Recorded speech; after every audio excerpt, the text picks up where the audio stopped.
Salmo 46, versículo número 7. Vamos a leer ese versículo únicamente y después vamos a leer Isaías 41, 14. Dice así la palabra de nuestro Dios. Jehová de los ejércitos está con nosotros. Nuestro refugio es el Dios de Jacob. Amén. Increíble, ¿verdad? Si tan solo tenemos nosotros esa capacidad, primeramente, de saber quién es Jehová de los ejércitos. Si eso lo comprendemos y le ponemos atención a que ese Dios está con nosotros. Imagínense qué tremendo. Por eso el salmista, por eso Israel lo decía de esa manera. Y si entendemos lo que es un refugio, decimos nuestro refugio es el Dios de Jacob. ¿Por qué no habla del Dios de Abraham? ¿Por qué no habla del Dios de Isaac? ¿Por qué no habla de un hombre de fe como fue llamado después el padre Abraham, el padre de la fe? Él fue llamado amigo de Dios. ¿Por qué no Abraham? ¿Por qué su nieto Jacob? ¿Por qué no Isaac, su padre? Un hombre tranquilo, un hombre quieto. Un hombre que fue Dios quien lo cautivó, lo protegió, no le dejó esa libertad de decidir, sino que Dios se encargó de hacerlo todo por él. Pero ¿por qué Jacob? Ya vamos a ver por qué Jacob. Nuestro refugio es el Dios de Jacob. Si usted no es mejor que Jacob, siéntase bienaventurado, porque él fue el refugio de Jacob.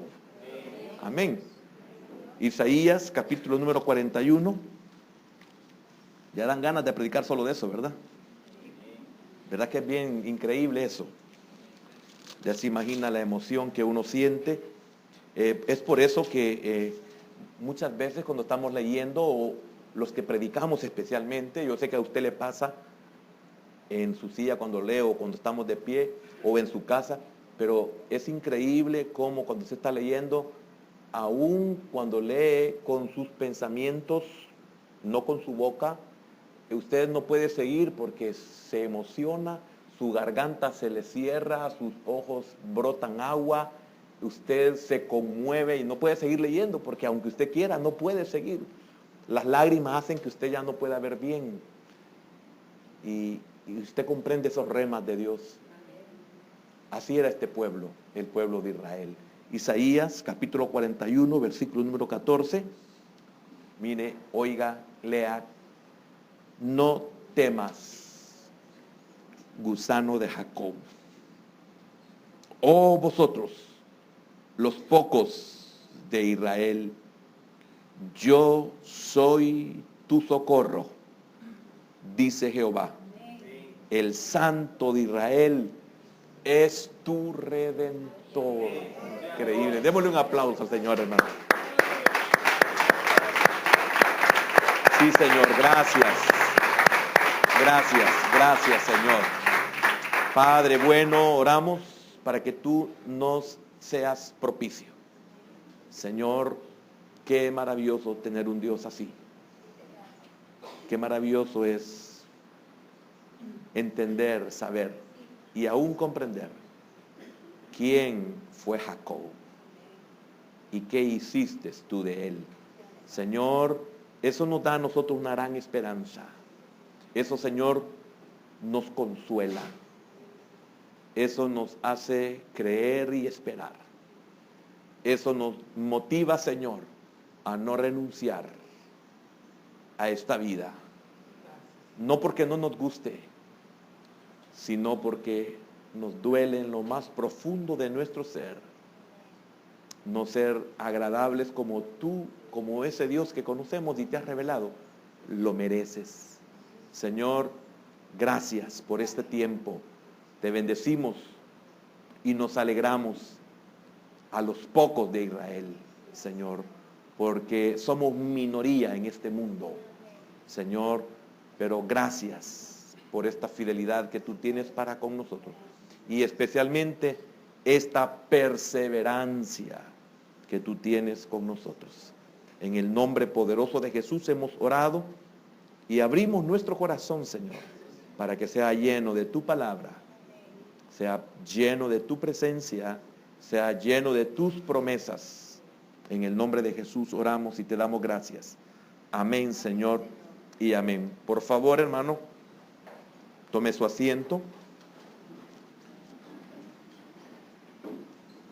Tiene todavía ahí a Isaías, ¿verdad? Isaías, vamos a leer el versículo número 8. Isaías 41:8. Dice así: pero tú, Israel, siervo mío eres tú, Jacob, a quien yo escogí. Fíjese que quiero leer este contexto porque nos va a ayudar a poder ser bendecidos por la palabra de Dios. Jacob no fue lo mejor, podríamos decirlo, en lo que cabe de lo humano. Podemos decir que Jacob fue lo peor en cuanto a figura de lo que es la naturaleza del hombre. Jacob no fue mejor que Isaac en cuanto a su comportamiento,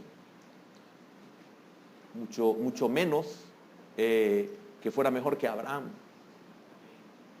No lo fue. Jacob siempre es figura de la naturaleza que se revela, de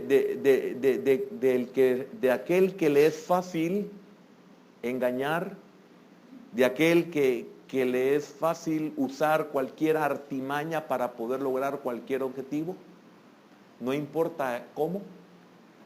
Jacob tenía la capacidad, era muy hábil en muchos aspectos, y es por eso que no por gusto se sigue mencionando su nombre cuando se refiere el Señor a su pueblo y cuando se refiere a la naturaleza del creyente. Porque aunque nosotros estemos inscritos en el libro de la vida, aunque estemos inscritos en los cielos, aunque nosotros tengamos verdaderamente una salvación, no significa que ya no somos Jacob en nuestra naturaleza caída. Entonces, en ese sentido, de que estamos conscientes de que tenemos esa naturaleza de Jacob, esa naturaleza jacobina. Usted sabe lo que significa Jacob: suplantador, engañador, el que sustituye, una infinidad de calificativos que se encuentran en la vida de este hombre. Entonces, le digo esto para que usted, al leer este contexto, tenga conciencia de qué está hablando Dios, de quién está hablando Dios. Y lo tremendo es que yo estoy en esa naturaleza. Yo no soy mejor que Jacob. Elías, imagínense, Elías, en su situación difícil, le dijo a Dios: no soy mejor que mis padres. Él estaba consciente de esa naturaleza. Usted puede ser admirado por alguien, pero usted sabe quién es usted, cómo es usted, y sabe también que Dios también lo sabe, y lo sabe más que usted, porque Él lo formó en el vientre de su madre, y desde el vientre de nuestra madre nosotros traemos maldad. Pues David llegó a decir: en pecado me concibió mi madre. Esto es, yo soy pecador por naturaleza. Yo ya vine aquí con una naturaleza pecadora, con una naturaleza caída, con una naturaleza que querrá gobernarme todos los días de mi vida. Eso es lo que significa eso. Entonces, eso nos deprime a nosotros. Eso nos decepciona a nosotros. ¿Por qué? ¿Porque yo soy sincero? No, no es porque yo sea sincero. No estoy diciendo que somos carentes de sinceridad, sino de que el Espíritu de Dios está en nosotros. Por eso somos sinceros, por eso somos honestos, por eso Jacob se prendió del ángel y le dijo, no te suelto aunque me mates. Eso le estaba diciendo, porque sabía con quién estaba peleando. ¿Y qué puede ser un ejército contra un ángel? Nada. Un ejército, no importa los miles, pueden ser destruidos por solo un ángel. Si no, solo vaya allá al libro de las crónicas, vaya al libro de los reyes también, lo estamos leyendo, vaya al libro de Samuel, vaya al libro de Apocalipsis y verá usted la escena de los eventos del porvenir. Entonces viene Jacob y consciente de esa realidad tiene que prenderse del ángel y le dice, no te suelto si no me cambias mi naturaleza. Le estoy profundizando en el sentir, le estoy profundizando en lo que enseña la Escritura, porque usted cuando está con el Espíritu de Dios, usted no está pensando verdaderamente en ser rico, usted sabe que eso puede venir por añadidura, eso usted sabe que ya lo tiene. Lo único que Dios se lo va a dar, se lo va a conceder, se lo va a permitir en el tiempo en el cual usted pueda manejar.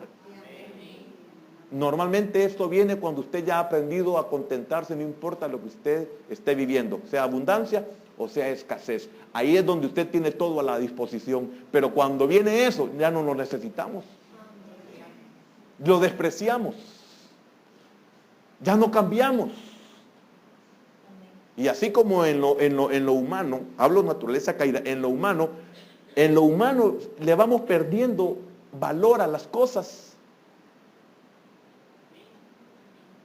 Porque a usted si le dice, mira, te voy a llevar a pasear, no, gracias. Dice, no, estoy cansado.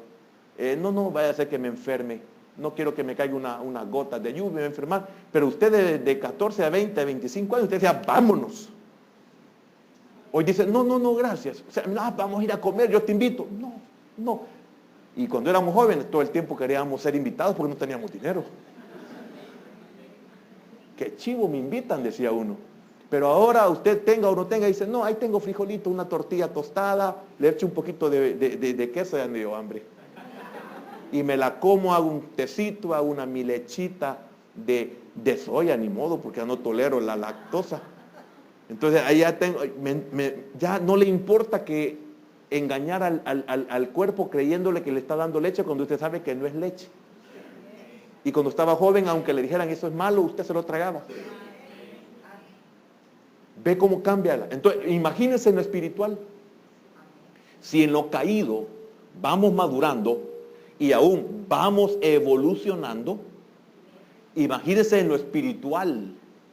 Nuestras prioridades van cambiando. Por eso, esa es una prueba. ¿Cómo soy yo espiritualmente? ¿Cuáles son sus prioridades? Y así es usted. Evalúese usted solo. No hay necesidad que alguien nos diga si somos maduros espiritualmente o no, si vamos transformándonos o vamos evolucionando en lo espiritual. No, con solo que veamos cuáles son nuestras prioridades, dónde estamos en los momentos en los que no deberían de ser cambiados por nada. Ya ahí hay un examen. Y esas son las razones por las cuales nosotros sufrimos muchos conflictos, como Jacob. Porque tuvo que salir huyendo Jacob para Parán Adán. No. ¿Cómo? ¿Va? Así. Padán Arán. Así es, Padán Arán. Sí, es que no crea, a veces los lugares uno no los pronuncia bien. ¿Por qué se fue huyendo? No meta aquí a la mamá. ¿Por qué se fue huyendo? Después, ¿por qué tuvo conflictos con su tío? ¿Por qué fue tanto engañado? ¿Por qué sufrió tanto? ¿Por qué se le cambiaron 10 veces su salario? ¿Por qué trabajó tantos años por Raquel? No por Lea. Él trabajó por Raquel, le dieron a Lea, pero él trabajó por Raquel y volvió a trabajar por Raquel y siguió trabajando por Raquel. Y su suegro y su tío no lo destruyó porque Dios intervino y le dijo, no le hables como desmedidamente. Le tuvo que poner un alto. Entonces, ¿dónde estamos? ¿Cuál es el lugar en el cual debemos de estar en ciertos momentos de nuestra vida? Y somos tan, pero tan inmaduros, no quiero decir insensatos, peor tontos. Pero somos tan tontos, ya que lo dije, de que cuando debemos de estar aquí, estamos aquí. Y cuando debemos de estar aquí, quisiéramos estar aquí. Ahí es donde se puede ver cuáles son nuestras prioridades. Y las venimos a querer recuperar cuando ya nuestras fuerzas ya no están en nuestros cuerpos porque la vejez no ha alcanzado. Queremos venir y quererlas tener cuando ya algún miembro, y hablo físicamente, se nos ha dañado, ya no tenemos la capacidad muchas veces ni siquiera de transportarnos. Cuando hemos perdido la salud, cuando estamos en una prisión, quisiéramos tener la oportunidad de antes, pero ¿cuál fue nuestra prioridad? ¿Y a dónde nos llevó la prioridad? A la cárcel. ¿Y a dónde nos llevó la prioridad? A la bancarrota. ¿Y a dónde nos llevó la prioridad? A la enfermedad. ¿Y a dónde nos llevó la prioridad? A estar solos. Porque perdemos matrimonio, perdemos hijos.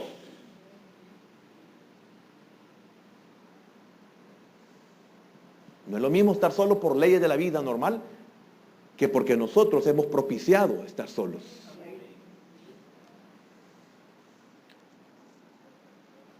Pero tú, Israel, siervo mío eres. Tú, Jacob, mire, esto es maravilloso, a quien yo escogí. Mire Dios lo que está diciendo. No le está diciendo, Jacob, tú me escogiste a mí. No, yo te escogí a ti. Entonces, si Dios lo escogió a usted, si Dios me escogió a mí, debo de entender que estoy seguro en Dios. Lo que leímos en el Salmo número 46 y versículo número 7. Dice, Jehová de los ejércitos está con nosotros. ¿Por qué está con nosotros? Porque Él nos escogió. Ahora, ¿cuál es el tema? La perseverancia de Dios. Y la perseverancia de Dios debería de alentarnos a nosotros. La perseverancia de Dios debería mantenernos a nosotros alentados, con aliento, con esperanza, con confianza, con fe. Porque si la perseverancia de Dios es la que me sostiene, significa que mi perseverancia no me sostiene. Porque aunque yo sea perseverante, no es suficiente para mantenerme, porque ese Jacob en mí no permite que yo persevere. Por eso es tremendo cuando leemos que Jehová de los ejércitos está con nosotros. Oiga, nuestro refugio es el Dios de Jacob, el Dios que refugió a Jacob, el Dios en el cual Jacob siempre se refugiaba y estaba seguro, aunque fuera Jacob, estaba seguro, aunque fuera engañador, estaba seguro, aunque fuera suplantador, aunque fuera responsable de lo que pasaba en su vida, Dios era su refugio. ¿Por qué? ¿Por qué era su refugio? ¿Por qué estaba asegurado? Porque Dios lo había escogido a él. Yo escogí a Jacob. Volvamos a Isaías, por favor. A ese 41:8, si no me equivoco que estábamos. Pero tú, Israel, siervo mío eres. Tú, Jacob, a quien yo escogí. Descendencia de Abraham, mi amigo. Significa que Dios ya lo había escogido a Jacob antes de que él naciera.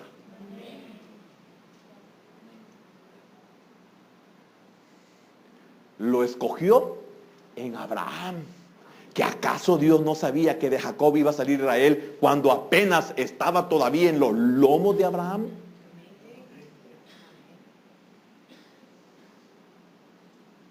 ¿Que acaso Dios no sabía que Abraham ya había bendecido a Leví al dar sus diezmos? Porque los diezmos eran ¿para quién? Para el sacerdote. ¿Y quién era el sacerdote? Melquisedec. ¿Y quién iba a ser Leví? De ahí iba a sacar Dios el sacerdocio por medio de Aarón, pero en Leví.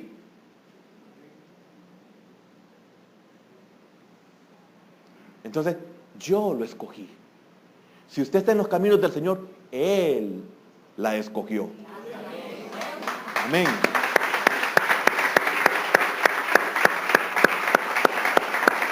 Versículo número 9. Versículo número 9. Mire qué tremendo, unas palabras que uno se queda admirado.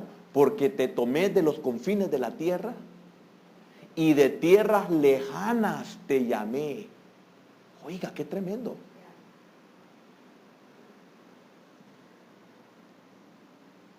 No fue a Jacob a quien llamó de tierras lejanas. Fue a Abraham quien llamó de tierras lejanas. Después se dio en una forma muy pequeña en la vida de Jacob. Porque él tuvo que huir y agarrar para Padán Aram.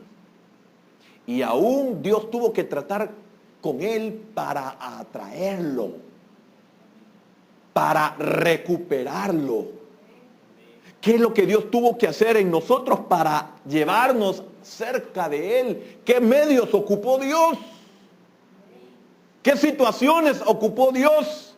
¿Qué personas ocupó Dios para que nosotros nos acercáramos a Él? Porque ya habíamos sido escogidos en Él antes de la fundación del mundo. Y nos trajo de todos los confines de donde nosotros nos pudiéramos encontrar. Si usted hubiera estado en la China, allá de allá lo hubiera traído el Señor a sus caminos. No digo aquí. Son de las cosas que uno dice, cuando usted las entiende, usted dice, Señor, qué tremendo es esto. Recuerde, no olvide esto, recuérdelo. La perseverancia de Dios. Y usted no puede compararse a la perseverancia de Dios. Es que Él verdaderamente persevera. Porque te tomé de los confines de la tierra y de tierras lejanas te llamé y te dije, oiga, mi siervo eres tú. Te escogí, ay, oiga hermano, eso último. Te escogí Jacob, te escogí naturaleza caída, te escogí rebelde, te escogí incrédulo, te escogí lo que usted sea. Quizás perverso, quizás malvado, quizás incorregible. Y qué tremendo. Y no te deseché. Todo el mundo lo desecha a uno. Porque uno dice, no, es que no, ya no lo aguantamos. Es rebelde, es incambiable. Ya agoté mis recursos, ya agoté mi paciencia. Se acabó el cariño, se acabó el amor, ya no. Si eso lo podemos decir, y no porque yo lo he hecho, lo podemos decir los que somos padres de un hijo o de una hija, porque se ha oído, no, ya no, ya no, ya no, ya no, ya no. Dios dice, no te deseché.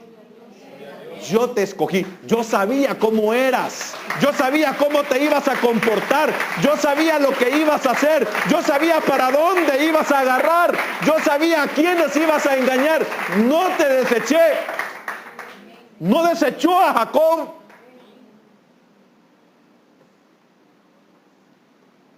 Por eso esta mañana le decía a usted, cuando le toqué el tema de la perseverancia de Dios, solo Dios ha permitido que estemos donde estamos.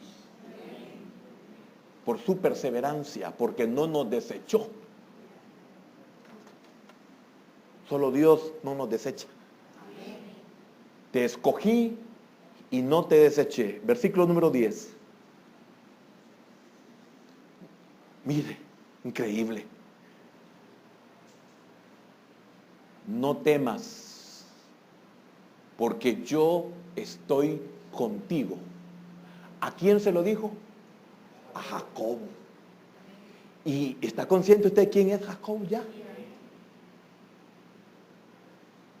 Le dice, no temas, yo estoy contigo. No desmayes, porque yo soy tu Dios. Oiga, que te esfuerzo. Siempre te ayudaré. Por eso estamos aquí, hermano. Cuando uno dice, Señor, ¿desde cuándo estoy en tus caminos? Es por eso. Porque Él ha estado conmigo. Si Él no hubiera estado conmigo, yo no existiera en el camino del Señor. Yo posiblemente estuviera hasta muerto. Porque ¿a dónde nos llevan nuestras malas decisiones? ¿A dónde nos llevan los efectos de nuestra rebeldía? Nos llevan hasta, inclusive hasta morir de un infarto, de un derrame, de un cólico generado por una emoción extrema. ¿Hacia dónde nos llevan nuestras decisiones? ¿Hacia dónde nos lleva nuestro estilo de vida? Y Dios tiene que intervenir, como le decía, cuando intervino por Jacob con Labán. Ten cuidado lo que vas a decirle.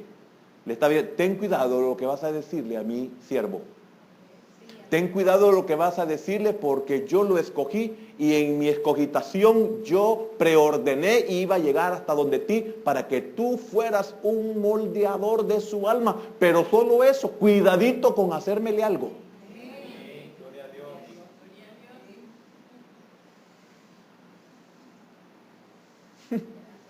Tremendo. La perseverancia de Dios es la que nos tiene hasta el día de hoy, vivitos y coleando. Es un dicho. Siempre te ayudaré, siempre te sustentaré. Mire, hermano, con la diestra de mi justicia. Versículo 11. He aquí que todos los que se enojan contra ti. Yo me pregunto, ¿y quién es Jacob? Hermano, ¿quién es usted? Como para que Dios diga de nosotros eso. He aquí que todos los que se enojan contra ti serán avergonzados y confundidos. Serán como nada y perecerán los que contienden contigo. Significa que le dijo a Labán, ten cuidado porque no sabes en qué te estás metiendo. Porque todos los que se levanten contra él perecerán.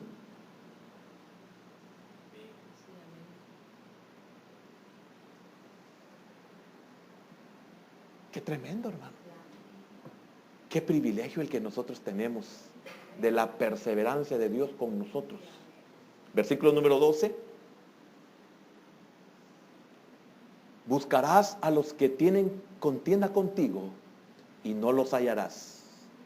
Por eso yo digo, qué tremendo aquellos que se atreven a levantarse contra Israel. No saben. Y de verdad que no lo saben. Porque si lo supieran, no lo hicieran. Usted sabe toda la historia de ese pueblo y ahí está. Y hay más promesas para él. Serán como nada y como cosa que no es. Aquellos que te hacen, ¿el qué? Oiga. Qué tremendo, hermano. Meterse con un hijo de Dios. No lo ocupemos en nuestras tonteras. Pero aquellos que se meten contra el pueblo de Dios, mire lo que les pasa. Versículo número 13. Porque yo, Jehová, soy tu Dios. Él dice, yo soy tu Dios. No es Jacobo el que dice, él es mi honor. Él dice, yo soy tu Dios. Eres posesión mía. O sea, en otra dice, yo soy tu creador. Por eso él puede decir, yo soy tu redentor, el que redime. ¿Y qué es redimir? Redimir es pagar el precio, pagar el rescate. Que te sostiene, oiga, que te sostiene de tu mano derecha. Significa que, hermano, que si el Señor dice, yo te sostengo de tu mano derecha, ¿verdad? Así, de tu mano derecha. Significa que el Dios va con nosotros donde vayamos y Él nos lleva tomados de su mano. Y cuantas veces uno pueda resbalarse y caerse, ¿en qué sé, hermano? Y caerse, está sostenido de la mano derecha y Dios lo vuelve a levantar y sigue caminando. Y si Él ya no puede, Dios lo trae. Y aunque Él ya no pueda, trae una ayuda. Gracias, siervo. Entonces, cuando el hermano cayó ahí, cansado, etcétera, y te dice, no temas, yo te ayudo. La perseverancia de Dios, no lo merecemos. Él sigue perseverando. Cometemos estupideces, Él sigue perseverando. Nosotros nos equivocamos, Él sigue perseverando. Peor aún, nosotros seguimos pecando y Él sigue perseverando. Porque si no, Jacob no hubiera llegado a lo que es. Si Dios no hubiese cumplido todo eso. No temas, yo te ayudo. Y hasta el día de hoy, un país tan pequeño, una nación tan pequeña, nadie puede contra ellos. Y aunque alguien diga, no, pero es que mire usted, porque no sabe que la ayuda, no importa, nadie puede contra ellos. Esa es provisión de Jehová. Versículo 14. No temas, oiga, gusano de Jacob, débil, que cualquiera puede pisotearlo, que cualquiera puede derribarlo, cualquiera puede destruirlo, cualquiera puede apartarlo, es débil. Pero para tocar a ese gusano, primero hay que pasar por Dios. Y eso es imposible. Usted puede ser tenido por lo que quieran, por lo peor, pero no lo pueden tocar. Porque para que lleguen donde usted, tienen que pasar por Dios. La perseverancia de Él. Él siempre está con nosotros, aunque nosotros le fallemos.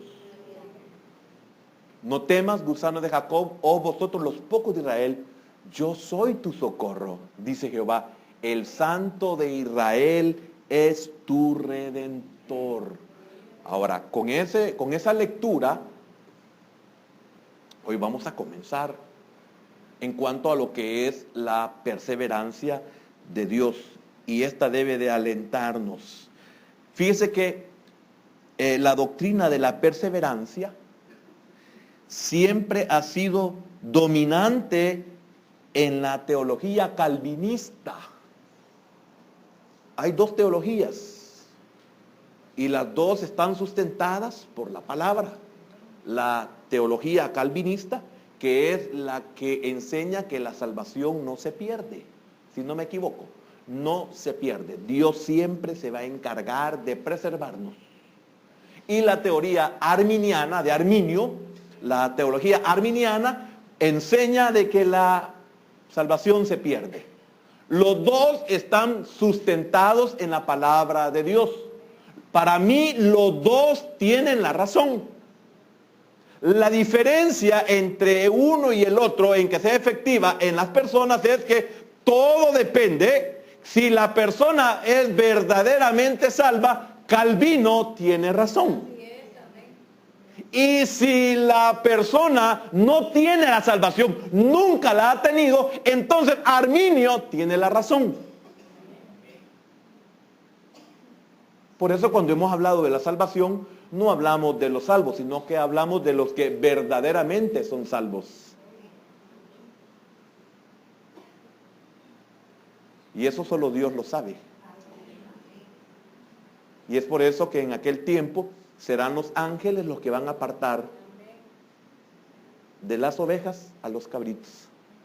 Solo ellos pueden hacer, que pueden apartar el trigo y separar la cizaña. O dejar el trigo, que es el reino, y arrancar la cizaña, que es los que no son el reino. Amén. Entonces, es muy precioso entender esta verdad. Si no fuera una verdad, ninguno de nosotros estaríamos hoy en sus caminos. Repito, la doctrina de la perseverancia siempre ha sido dominante en la teología calvinista. Si no fuera una verdad, ninguno de nosotros estaríamos hoy en sus caminos. Si yo soy verdaderamente salvo, Dios va a perseverar en mí y me mantendrá siempre en sus caminos. Siempre. Yo puedo querer huir y no puedo huir porque Dios me sale al encuentro. Aunque yo pague mi pasaje, aunque yo me vaya para Tarsis, Dios enviará una tormenta, enviará su pez y hará que su propósito se cumpla en mí, aunque yo no quiera. ¿Por qué? Porque no lo escogí yo a Él, Él me escogió a mí. Mire qué tremendo, hermano.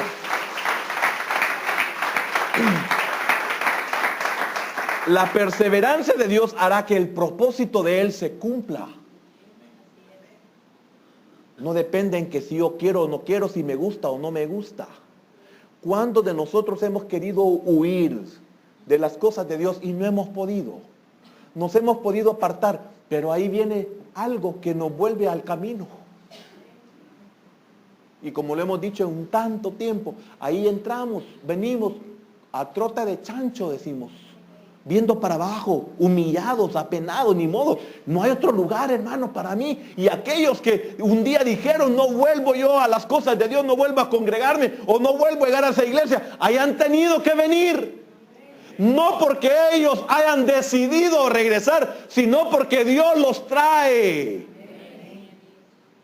¿Por qué cree que Jacob regresó a Betel? Porque dijo Jacob, ese es mi lugar. No. En Siquem fue el último conflicto. Con la situación de sus hijos. Con Hamor y con Siquem, su hijo. Ahí fue el último conflicto. Y de ahí él regresó. Eso es parte de lo que tengo que compartir al final cuando llegue a esta porción. Pero lamentablemente estaba todo echado a perder. Y en esa última ocasión, en esa última crisis, se le llama la última crisis en la vida de Jacob, Dios se le vuelve a aparecer. En donde se creería de que ya Dios se cansó. Dios ya no se me vuelve a aparecer, Dios ya no me vuelve a hablar, Dios ya me sacó de su pacto, yo lo he arruinado todo, yo no valoré nada. Y miren el problema en que me han metido mis hijos, es parte de lo que él había hecho y había sembrado. Cuando él venía de donde Labán en Parán, Harán, hermano, él lamentablemente no depende de Dios y él hace un plan para enfrentarse a su hermano Esaú y se establece en Siquem. Por falta de fe. Y miren lo que pasó en Siquem. Siquem, que es el hijo de Hamor. Hamor con H. El rey de Siquem. Su hijo toma a Dina y la viola. Sus hermanos en venganza hacen un pacto con él. De que si se circuncidan, se unen. Pero tienen que circuncidarse. Y al circuncidarse en el tercer día, que era el mayor dolor de esa operación, podríamos decir, de ese corte del prepucio en redondo, en el mayor dolor ellos, Simeón y Leví, se levantan y los matan a espada a todos los hombres. Y eso viene y trae un gran temor a Jacob. Y Jacob se considera ya derrotado completamente. El temor lo ha invadido porque ¿qué hago ahora? Oh Dios, él tuvo que haber llegado hasta Betel y no llegó. Se quedó ahí haciendo su propio plan en vez de depender de Dios. Y qué tremendo que cuando las cosas se ven acabadas, viene Dios y se le aparece.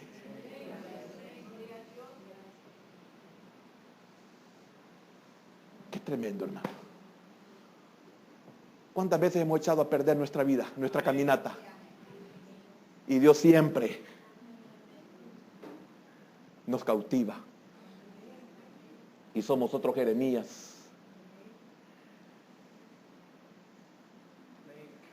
Somos de nuevo cautivados por Dios. Amén. La perseverancia de Él, no la nuestra. Si estamos hasta este día, es porque Él ha tenido de nosotros perseverancia.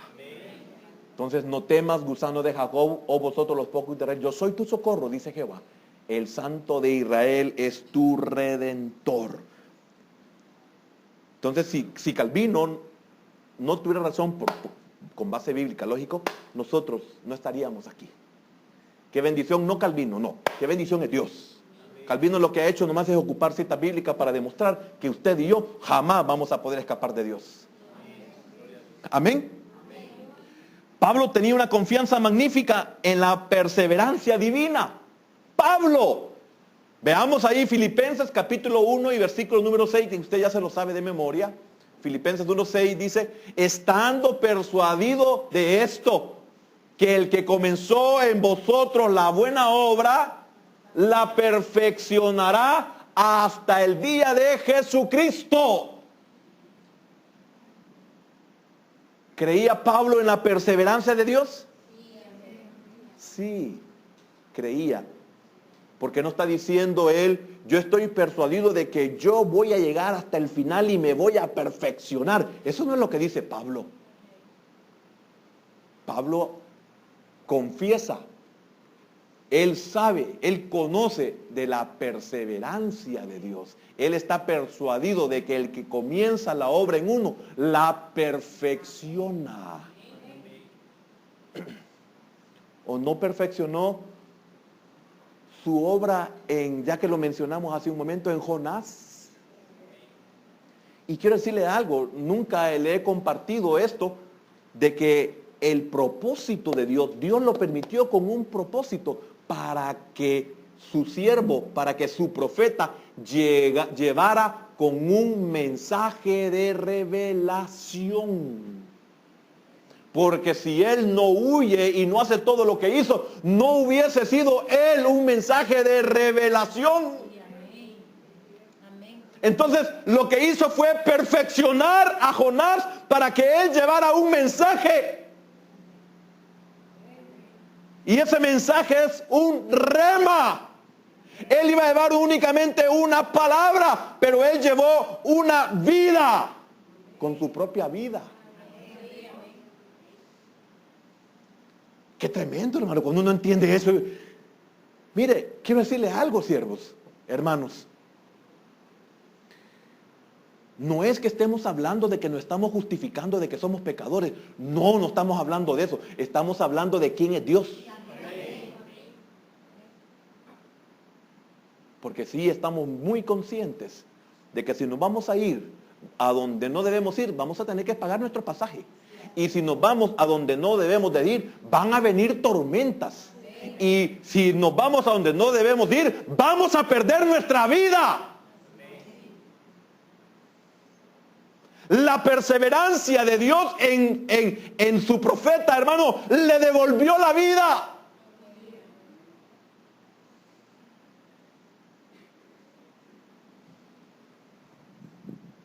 Y ahí vamos a encontrar citas bíblicas donde Él nos va a resucitar, como de alguna manera hizo que Jonás resucitara.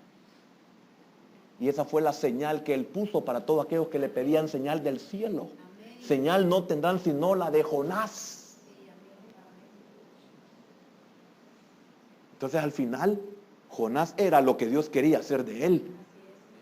Porque lo que él quería hacer de sí mismo no era lo que Dios quería hacer en él. Ahora, mi pregunta es, ¿quién ganó? ¿Quién cumplió su propósito? ¿Él en sí mismo o Dios en él? ¿A dónde cree que estaría usted si usted fuera dejado a su libertad? Pero la perseverancia de Dios lo tiene ahí amarrado con su pata de oveja a la silla.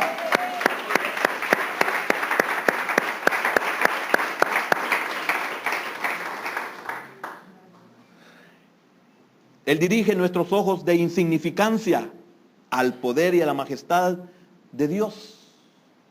Fíjese que en Génesis 18, por favor búsquelo, no se vuelva Aragán con el proyector. Génesis 18:14. Vamos a ver 3 citas bíblicas. Mire qué tremendo. Usted sabe esta historia, ¿verdad? De cuando Sarai o Sara se ríe. De que ella tiene 90 años y su marido tiene 100 años. Y Dios les ha prometido un hijo. Y ella se ríe. Le ha dicho, pues, que Dios no se ha dado cuenta que tengo 90 años. Quiere haber dicho que ella no sabe las cirugías que me he hecho. Pero aunque se haya hecho cirugía, Dios lo sabe. Y aunque se haga cirugía, los años no se esconden.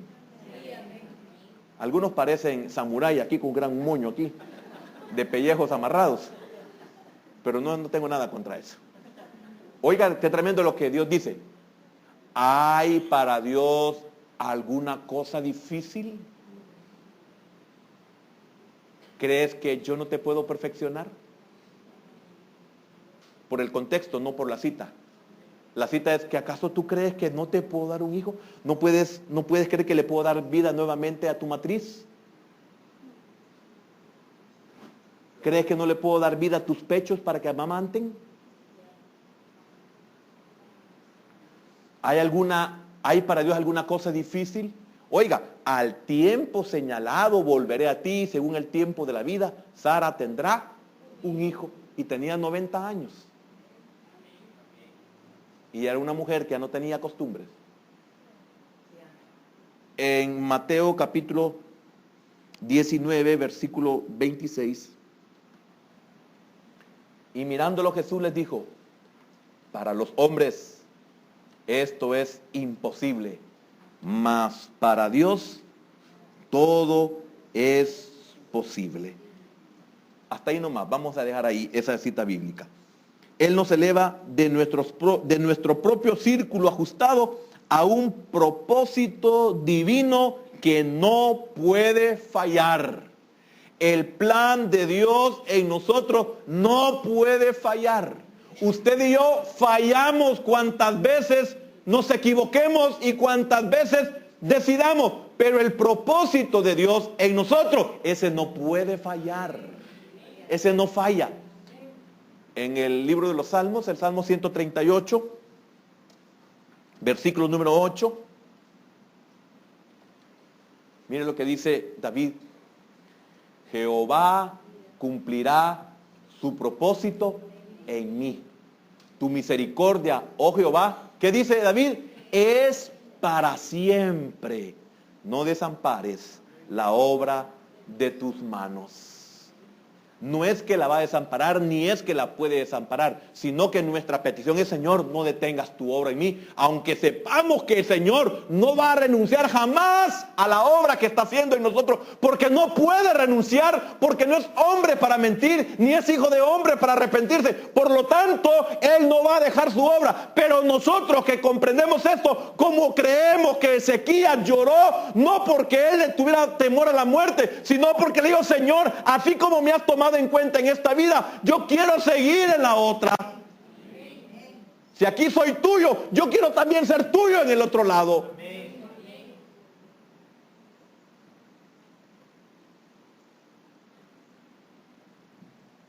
Entonces, Jehová cumplirá su propósito en mí. También David sabía lo que sabía Pablo y lo que sabía Jacob por medio de sus promesas. También Efesios capítulo 3, versículo número 11.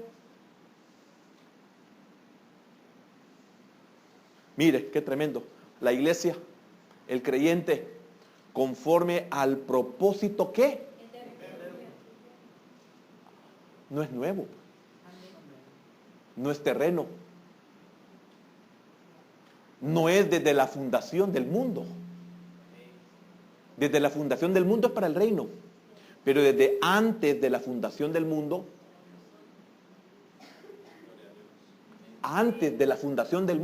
el mundo no existía cuando nosotros ya estábamos en él. Entonces, ¿usted cree que nos va a abandonar por la tontera de nuestra mala decisión? Mire lo que hizo con Jacob.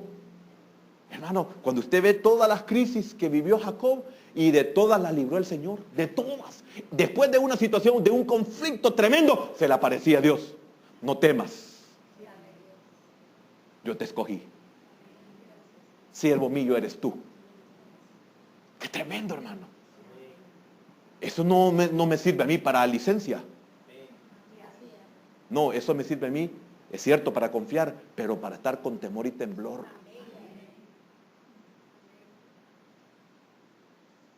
Conforme al propósito eterno que hizo en Cristo Jesús, nuestro Señor. Entonces, nuestro Dios no deja ninguna tarea sin terminar. Él completa lo que comienza. Él prometió que en Abraham, Israel, ¿verdad? Todas las naciones fueron y serían bendecidas, o sea, serían benditas. En ti serán todas las naciones benditas. Y así lo hizo. Cuando un enfoque falla, él adoptaba otro. Mire qué tremendo. Cuando Israel fallaba, Dios hacía otra cosa. Cuando el propósito de Dios en usted falla, no por Dios, sino por usted o por mí, entonces viene Dios y ¡pum!, hace otro. ¿Por qué? Porque Él va a cumplir su propósito. Nosotros vamos a echar a perder un propósito de Dios, pero al echarlo a perder, Dios pone otro. Qué tremendo es Dios. Solo Dios puede hacer eso, hermanos. Si una generación se negaba a responder, Él pacientemente comenzaba de nuevo con la siguiente. Así es Dios. Una y otra vez las generaciones sucesivas de Israel se volcaron a la idolatría hasta que el castigo de su cautiverio final en Babilonia les enseñó para siempre su insensatez y futilidad. Nunca más desde ese momento la nación judía adoró ídolos. Reincidían y reincidían y reincidían. Eran corregidos, pero eran restablecidos nuevamente después de pagar el precio. Entonces, igual en el caso de Jacob, que lamentablemente no hemos podido llegar al Génesis, capítulo 35, donde tenemos que llegar, igual que Jacob se metía en problemas y Dios lo sacaba. Pagaba precios, porque óigame, hermano, que le cambien 10 veces el salario a uno y uno sin poder decir nada. Que lo hagan trabajar 7 años por alguien que uno ama y le dan a otra.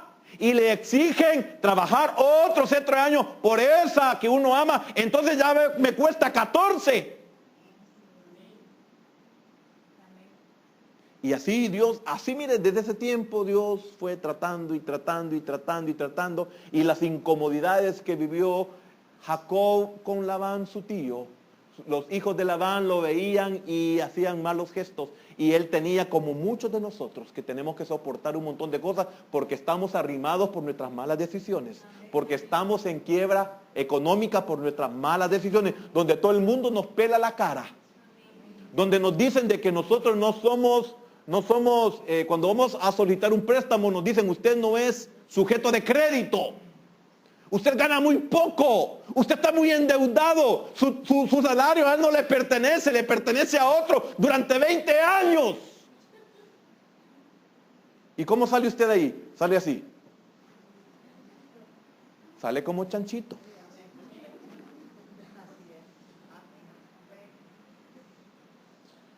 Pero de todas ellas lo librará Jehová. Hasta que entienda. Llegó el momento en que el pueblo de Israel, cuando salió de Babilonia, ya no volvió a erigir ídolos y adorarlos. Al fin le caló. Y dijo Dios, por lo menos en esta área, ya lo sané. Cometieron otros errores. Mire pues lo que estamos viendo todavía en la vida de Jacob. Pero ¿qué le he podido decir con todo esto? Que la perseverancia de nuestro Dios es tal que vamos a terminar con una cita bíblica. Isaías 42, versículo número 3.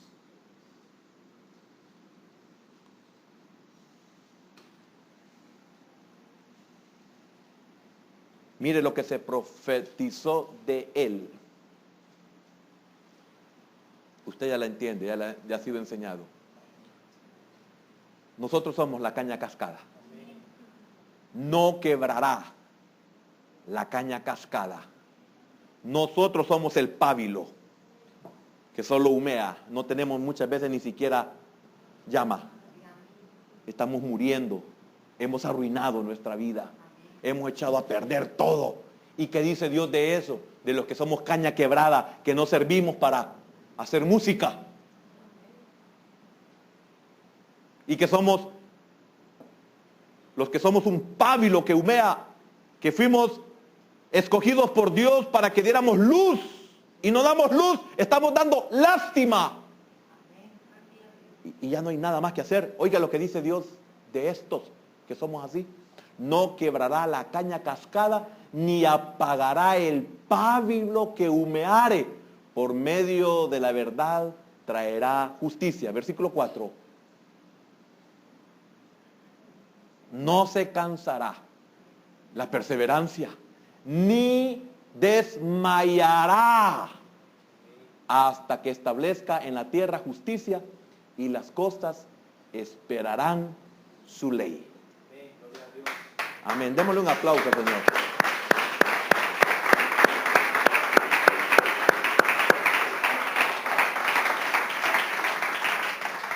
Vamos a llegar hasta ahí. La perseverancia de Dios. Qué misericordia. Que Dios es perseverante conmigo. Dios nunca tira la toalla. Usted la tira, yo la tiro. Usted renuncia, yo renuncio. Usted se cansa, yo me canso. Usted se desmaya. Dios, yo me desmayo. Dios no. Él persevera hasta que usted y yo lleguemos a ser perfectos. Amén. Padre, te damos gracias por tu bondad y por tu misericordia, Señor. Porque tus amados discípulos no fueron la excepción. En aquellos que tú, Señor, habías puesto tus esperanzas, te fallaron. Uno de ellos, uno de los de más confianza, te entregó. El otro te negó repetidas veces. Y en sí, prácticamente todos ellos te abandonaron. Pero fue a través de cada uno de ellos que tú, oh Dios, lograste tus propósitos.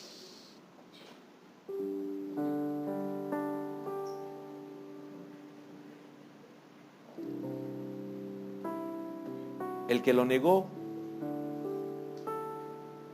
llegó a ser un hombre que su sombra sanaba a los enfermos. Porque Dios perseveró en él. Él no perseveró. A él se le anticipó de que iba a negarlo y lo negó. Él no perseveró aun cuando se le señaló, aun cuando se le advirtió. Pero aquel que persevera, aún hasta en eso lo preservó. Dios había puesto sus esperanzas en él y cumplió el propósito en él. Y es por eso que su sombra, de aquel hombre que lo negó varias veces, sanaba. En su primer mensaje se convirtieron 5,000 personas. En su segundo mensaje se convirtieron 4,000 personas. Y a ese lo vemos de una forma increíble en el libro de los Hechos, sanando paralíticos, haciendo milagros. Y después lo vemos a ese que lo negó tantas veces, dirigiéndose al pueblo de Dios con sus cartas. Porque Dios lo escogió y no lo desechó. Jacob fue escogido por Dios y no lo desechó. Usted y yo hemos sido escogidos por Dios y no seremos desechados. Él cumplirá su propósito en nosotros. Y que esto le traiga aliento a su vida. La perseverancia de Dios nos alienta. La perseverancia de Dios debe de fortalecernos. Señor, no hay palabras como agradecerte, Señor, esa misericordia, porque estamos conscientes que no la merecemos. Señor, yo no merezco esa misericordia, pero tú sabes por qué tienes misericordia de mí, por qué tienes misericordia de mi hermano, por qué tienes misericordia de mi hermana, y por lo tanto, Señor, yo oro para que su corazón sea alentado en esta hora, que tú nunca vas a renunciar a él y a ella. Jamás el Señor renunciará a ti, hermano. Él te escogió, hermana, Él la escogió. Él no puede renunciar. Usted ha visto en esta noche ese caminar con la palabra de Dios, y en todo encontramos que Dios jamás renuncia a lo que promete. Por eso el apóstol Pablo dijo: estoy persuadido de esto, que el que comenzó la obra en vosotros la perfeccionará hasta el día de Jesucristo. Y es por eso que David en el Salmo 138 dice: Jehová cumplirá su propósito en mí. Por eso, aunque desciendas a Jope, aunque te embarques en el mar, en Tarsis, te vayas para Tarsis, te embarques en Jope, a donde llegues, de ahí te traerá el Señor, porque Él cumplirá su propósito. Señor, gracias. Gracias por los medios que tú ocupaste, porque de los confines de la tierra nos trajiste. Gracias, Señor.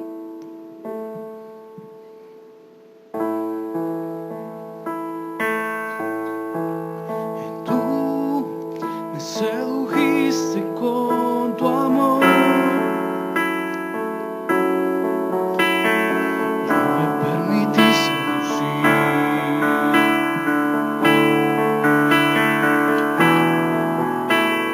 Tú me abrazaste, oh Señor.